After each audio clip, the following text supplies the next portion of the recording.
How's it going, YouTube? I'm Landon, and you know what? Let's just jump right into this. This is the top 10 people who outlived insane prison sentences part 2. If you guys missed part 1, click right over here. The video is well on its way to 3 million views at the time of this recording, so with all the demand from you guys, this is a part 2. Also in the comment section below, let me know what top 10 video should we make next, and also stay tuned for the whole video. Stay tuned to the end of this video. There are some really messed up things on this video, and this video is like one of my most interesting ones that I've done, and that's my opinion. The research for this one, a whole lot of fun. Okay, so starting us off, number 10, we have Desmond Ricks, who has just spent 25 years behind bars. US prosecutors just dropped all the charges for Desmond because after this case was looked into again recently, investigators found out that the police falsified evidence. Desmond was convicted of gunning down a friend outside a restaurant in Detroit, Michigan back in 1992, and he was sentenced to 32 years in prison. Is this real life right now? So Desmond went to jail because people thought he killed his friend, so for 25 years everyone probably believed that he did it. So for that long, this guy just sat in a jail cell thinking about why he's even there. Desmond was released at the age of 51 years old, and it's gonna be hard for him to go back into society, but you know what, he does have a little bit of help. In a new Michigan law, it awards wrongly convicted prisoners $50,000 each year spent in prison, which means he would be eligible for $1.25 million.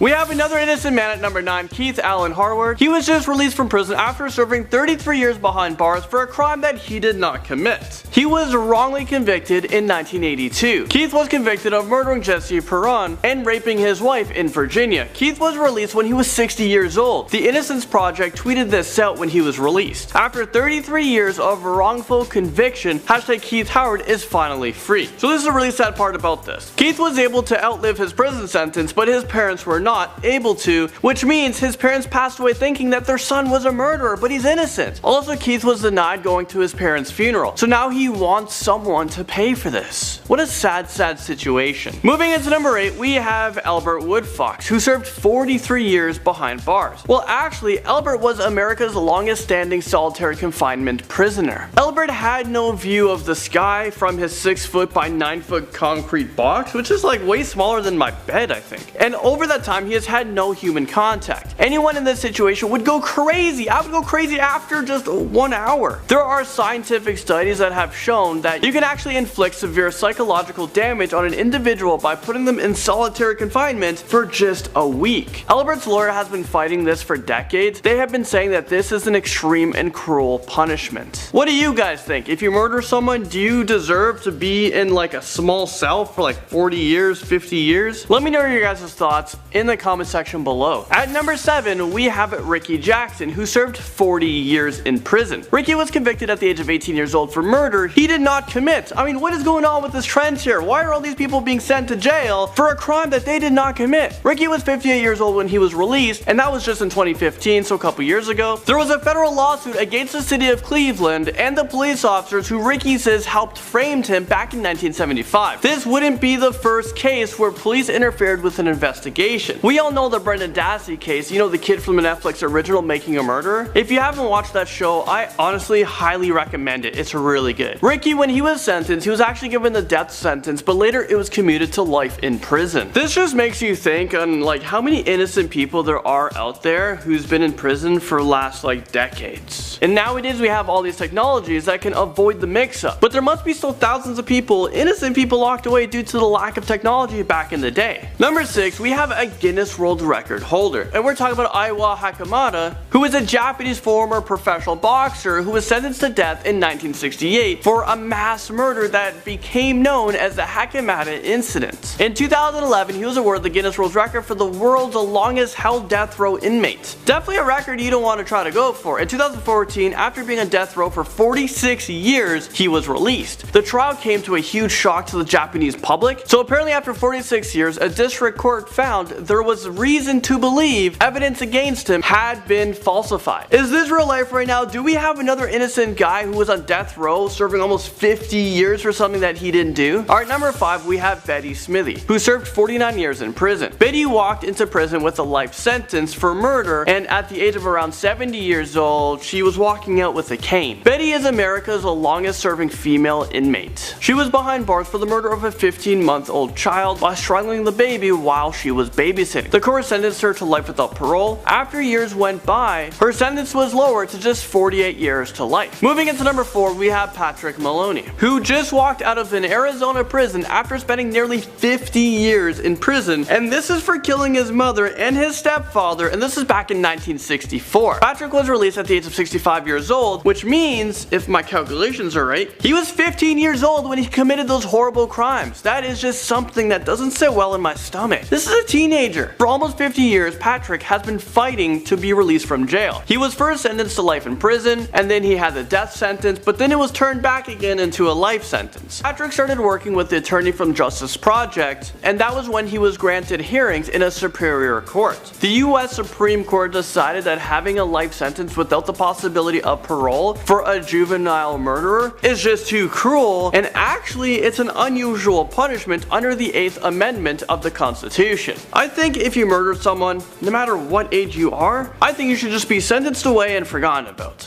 But maybe I'm just too harsh. Number 3, we have John Hall, who is actually still in prison, but there is a law that is out now that outlawed an old law that might make him released. Well, let me explain. John has a great chance of getting out of jail very soon. John has been fighting for his life since he was 17 years old after he received a life sentence for his role in a back alley killing in Detroit that claimed the life of a 63-year-old man. The US Supreme Court outlawed mandatory life sentences for juveniles. A judge gave John a potential second chance at life by resentencing him to 40 to 60 years in prison. After having already served 50 years, he's only got like 10 more years to serve, so John Hall, he should be released pretty soon. So this guy totally outlived like a 50 to 60 year life sentence. Number 2, we have Earl Reinhardt, who is now set free after being in prison for 50 years. Earl was released when he was 75 years old. When he was released, he became homeless instantly because he has no money, he has no family members to help him out. Earl has been trying to keep warm in libraries. He's been seen eating in soup kitchens. Earl actually ended up in a nursing home because he couldn't take care of himself. He